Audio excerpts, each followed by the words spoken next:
So it's the last day before I head back to reality. Bought a new hat, in case you didn't notice. And I'm fasting today. I thought that would be an appropriate way of ending all of this, to do a fast. And if you're not familiar with that, that's literally when you don't eat, don't ingest anything but water and maybe a little coffee and tea, stuff like that. There's different kind of fasts you can do, and one of these episodes I'm going to talk about it because it's really beneficial, especially for me right now, because I'm not an expert on it, but some of the gurus of fasting say that when you're in a full fast, your body consumes the damaged and diseased cells. So in my particular case here, it's definitely beneficial if the body would eat the diseased and damaged cells. Hi. But I want to start out with a little bit of a kind of a poetic thing. It originated off a tombstone that I saw on the internet and adapted it to my situation here. Probably going to share it periodically in different episodes. Listen to me now before you scroll by. If you're in good health now, so once was I. As I am now a bit worn and tired, so you will be. Therefore take a pause and listen and prepare to follow me.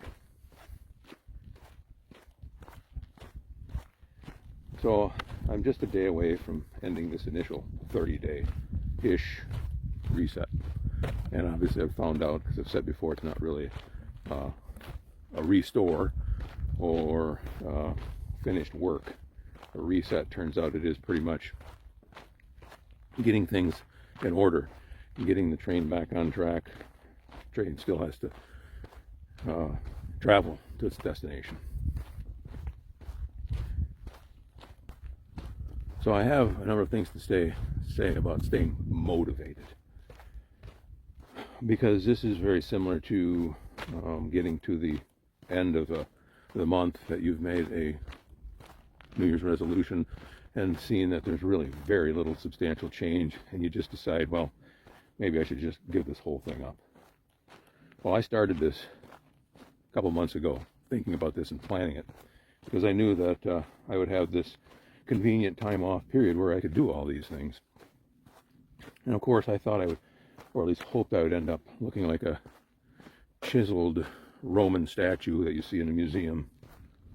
And honestly, I can say I do look like a chiseled statue, but more like one of those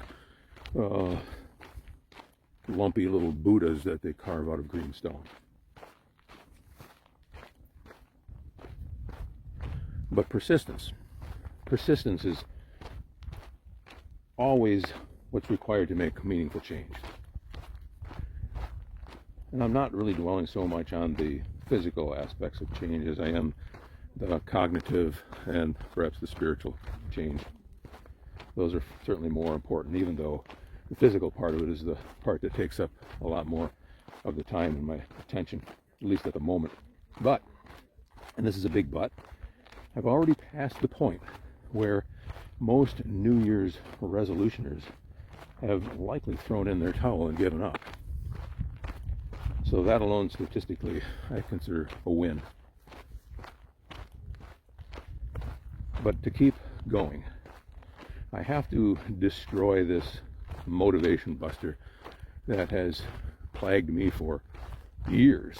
And it's this myth or this notion that you can establish a habit in your life, by just doing the same thing every day for 21 days. Oh, here comes Pippi Longstocking. So anyways, back to this 21-day thing, the thing that has de-spired me instead of inspired me many times before in my life, this 21-day habit trick that doesn't work. Turns out in 1960, a guy wrote a book. He was a plastic surgeon. Found out that the majority of his patients accepted the changes that they had implemented in their surgeries after about 21 days.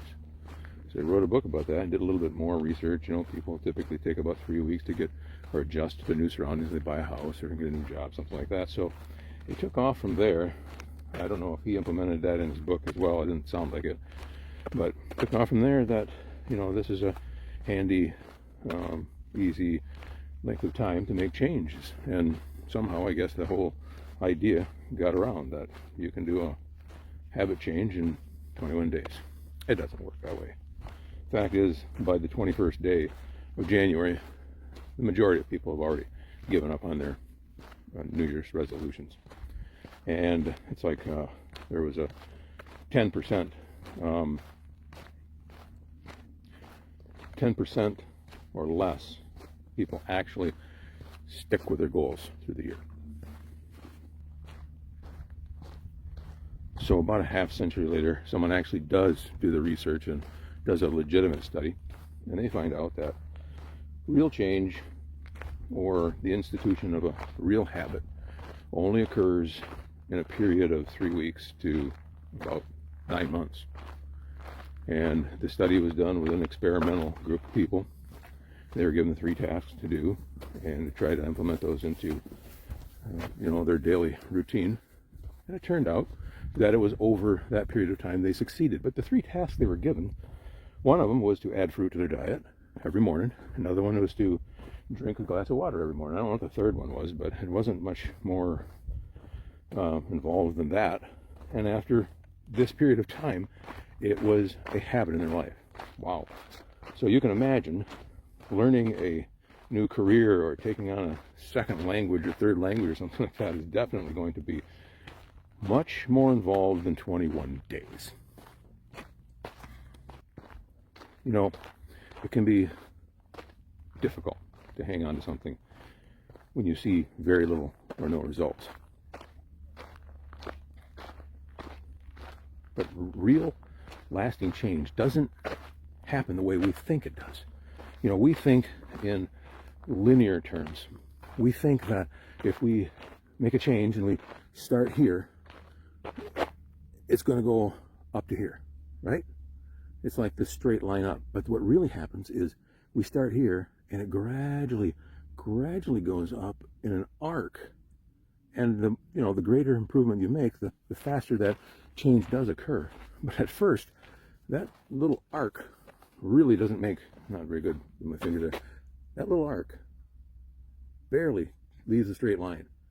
Just eases up a little bit, and then finally, I guess it's called a parabolic arc, I'm not sure. I'm not a mathematician, I don't remember all that stuff, but that's how change really occurs. Very little bit to start.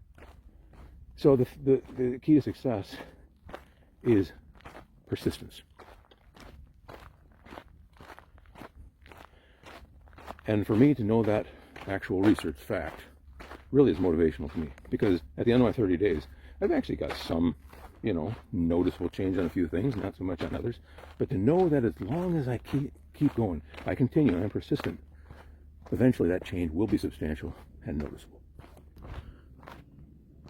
I think I've mentioned this before. On Facebook, you've got these ads, at least for men of my age, they pop up, where these old geezers are sitting in a chair all fat and flabby, and after a month, they're ripped and unrecognizable. Well, with research that isn't right either, that the substantial change doesn't happen after 30 days. Even people who are persistent might change a little bit after a month, but it takes 3 to 6 months of hard work before you really can show yourself as, hey, look at me. Well, it doesn't really matter to me, so I've never been the kind of guy who wants to take his shirt off in public anyway, so that was not so attractive to me to just get ripped. But I do, and that probably did prompt me a little bit to actually take action on some of the things where I'm lacking. So repetition. So repetition is the key to succeeding pretty much at anything in life, I think. It's been said, if at first you don't succeed, try again. Makes sense. A friend of mine who was a smoker, he said he had quit many times and started up, and he was told at his smoking group, or whatever they call that, never quit quitting. And then there's Winston Churchill, World War II, who said, never give in, never give in, never, never, never give in. Good advice, real simple, but most advice, I think, good advice really is simple. So I'm not going to kick myself if I have minimal change. I'm going to keep going. Just like the tortoise and the hare fable, slow and steady wins the race. And that slow tortoise actually beat the hare. The Apostle Paul said the same thing or something similar in 2 Timothy. He said, I have fought the good fight. I've finished the race. I've kept the faith.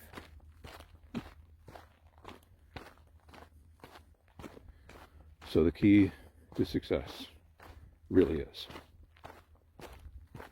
to stay in the race.